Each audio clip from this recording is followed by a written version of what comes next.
It doesn't matter what make or model your vehicle is. What's going to happen is that there's always going to be that one model year. What happens in that one model year? They're going to make some change. It may be cosmetic, it may be mechanical, it may be electrical, and everyone's going to hate it, or someone's going to wake up the next day after committing and say, you know what, this is a bad idea. So they change it back for the next year, and it never goes away. Because now that that has been manufactured, now we have to deal with that one variant part through the logistics chain for the remainder of the lifetime of that car. And then you go and do aftermarket and remanufacturing, and well, so God help you there, because there's no guarantees they're ever going to pick that up at all. This right here, this is the coolant temperature switch, the dual mode coolant temperature switch that was only ever used in 1982 models of AMC vehicles, the Concorde, the Eagle, and I think even Jeeps. What this does is that it reduces two devices in the vehicle to one switch, the coolant temperature switch for the computer and the early fuel evaporation switch for underneath the carburetor. And if this goes bad, both of them fail. And I've already done a video once before where we changed that switch out, and I've mentioned I've had to rebuild and recalibrate this more than once, and it's failed again. And eventually you have to look at these parts and say, maybe it isn't worth the time to keep rebuilding it. A problematic part is going to be a problematic part. My vehicle is 40 years old. Manufacturing of OEM parts probably ended about 20 years ago.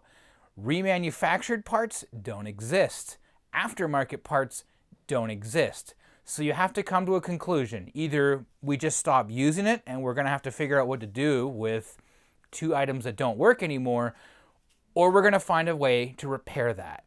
In this video here, I'm going to replace this single unobtainium dual mode coolant temperature switch with the two standard switches that were used before and after AMC was using the stupid thing.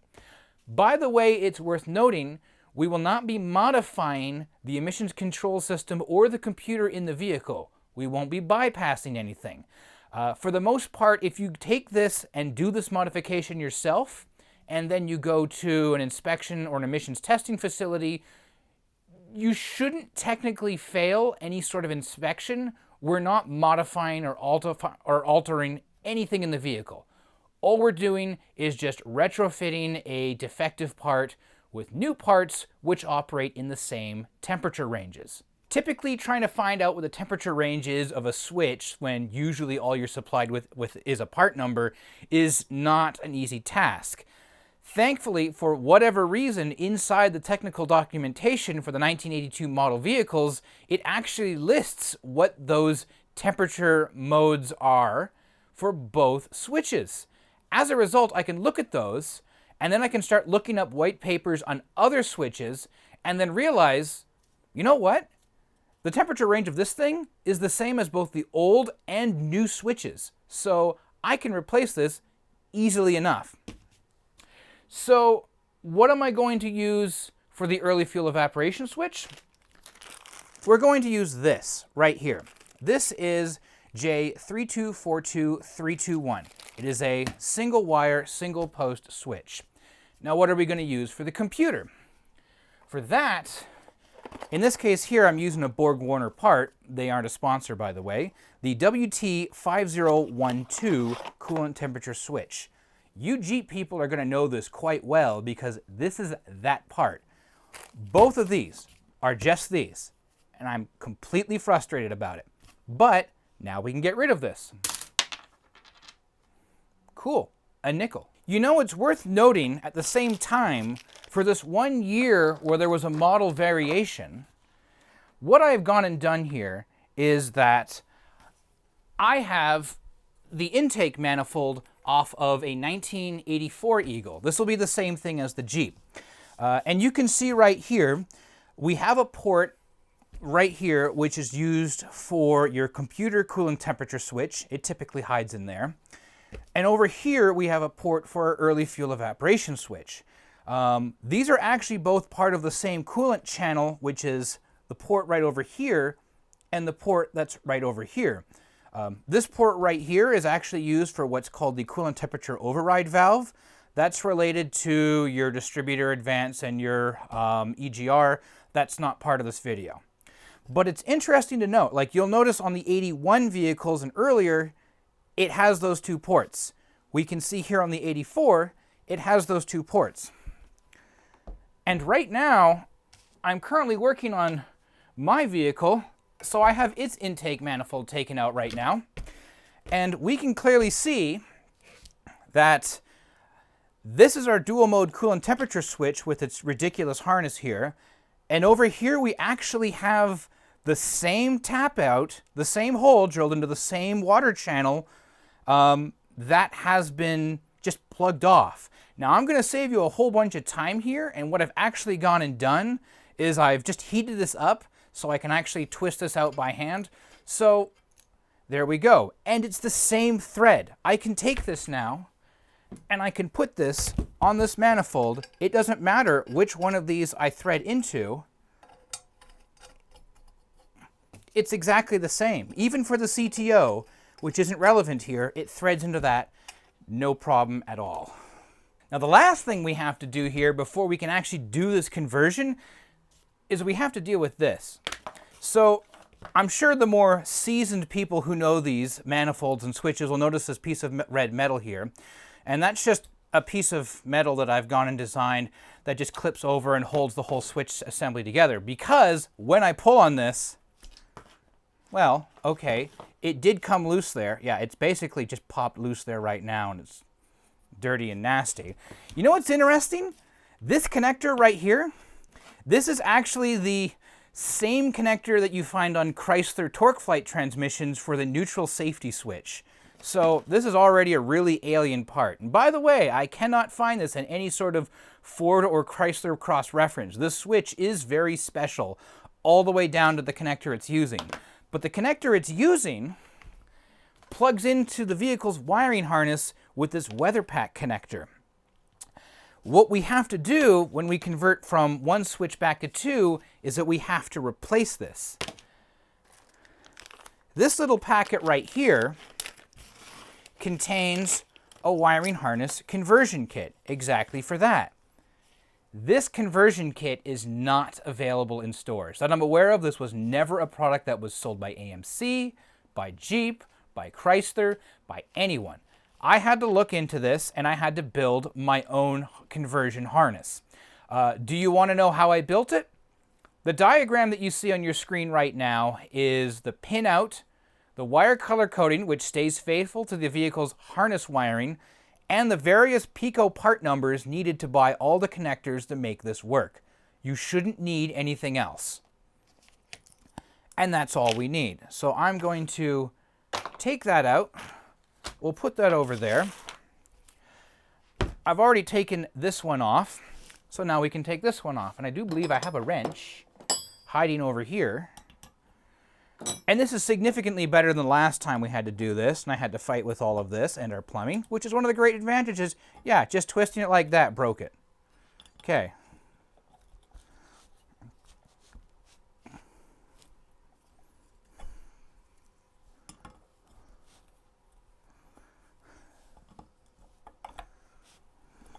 Yep, there it goes.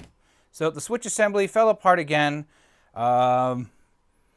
I can clearly see inside of here that the contact there and the contact here and even this contact right here, they're all corroded up and dirty. So that wasn't going to work. Actually, there's moisture in here. So this was not going to work again. I've all but given up on these switches. But I can't give up on trying to twist up on it. There we go. So I'm just going to pop that off, put that over there. Take a moment just to clean the threads out. If there's any junk that falls in there, that's okay. You can just flush it. There we go. And now we can take our new computer coolant temperature switch, take some Teflon tape, I will try to remind myself which way I'm turning this, so when the Teflon goes on, I don't just immediately roll it off.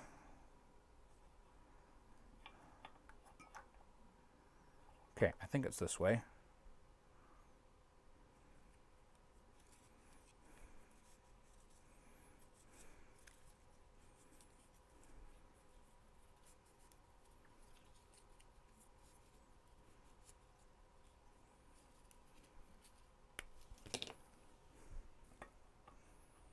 Yep, it was that way. And so I will just twist that on. And then I can use a wrench. I can use the correct wrench. Apparently I don't have the correct wrench here. What's going on? Nope, I did have the correct wrench. And I will just twist it back on. And I do strongly ask that you use Teflon. Please, it's not expensive to get. Otherwise, you will probably get leaks.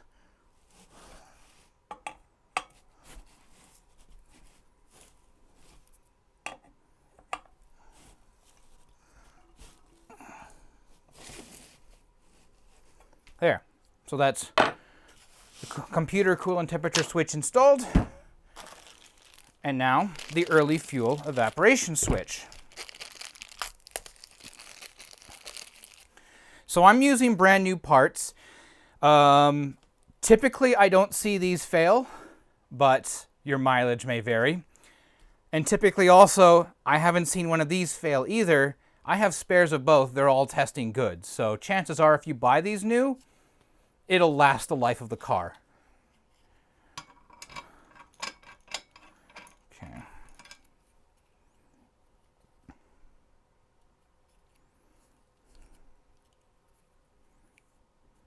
I think I'm going backwards here.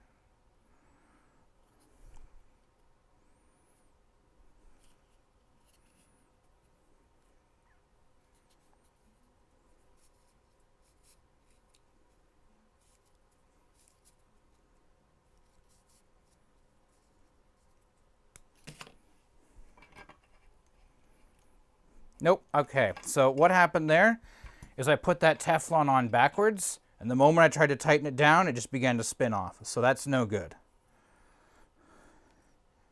I could try and reuse this, but I won't, because Teflon is cheap. Just make sure you get all the threads off and keep your threads clean.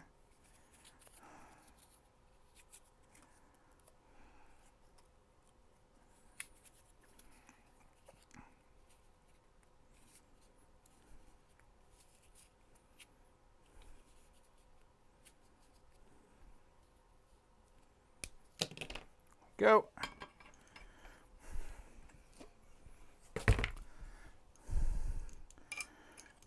The wire you're seeing here, by the way, is the early fuel evaporation heater. It lives underneath the intake manifold. It's this thing right here, and it's those spikes that you see, if you can, when you look down into here. And what that's supposed to do is that when you start the car cold, do I really not have the right wrench for this? Okay, cool. When you start the car cold, I will need another wrench.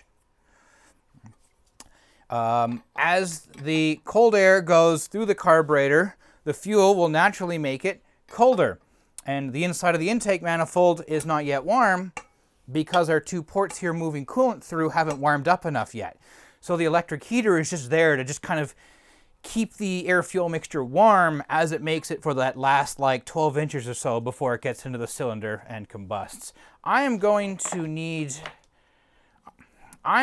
require a different wrench here, so I will be right back. One moment, please. 13/16, I believe it is. So, yep, that's it.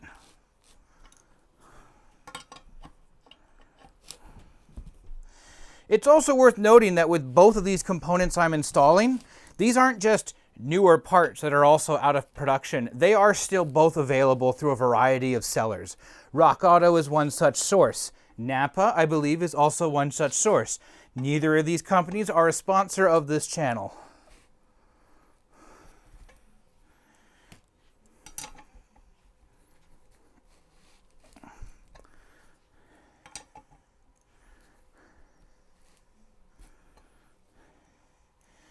Okay, and that should be that.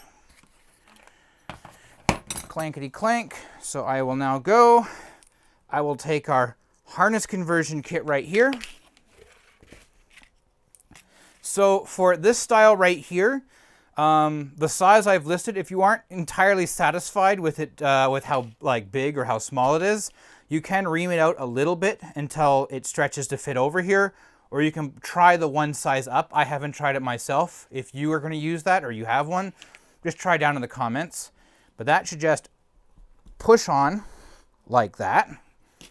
And for the other side here, because it's just weather pack, I can just snap it in and we're done.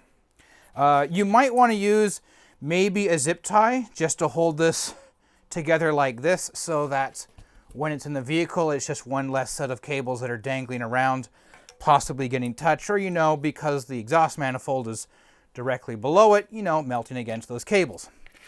But that completes the conversion from this faulty and terrible dual mode coolant temperature switch, both halves of it, to the newer and far more elegant two-switch solution, which uses off-the-shelf parts that you can still get.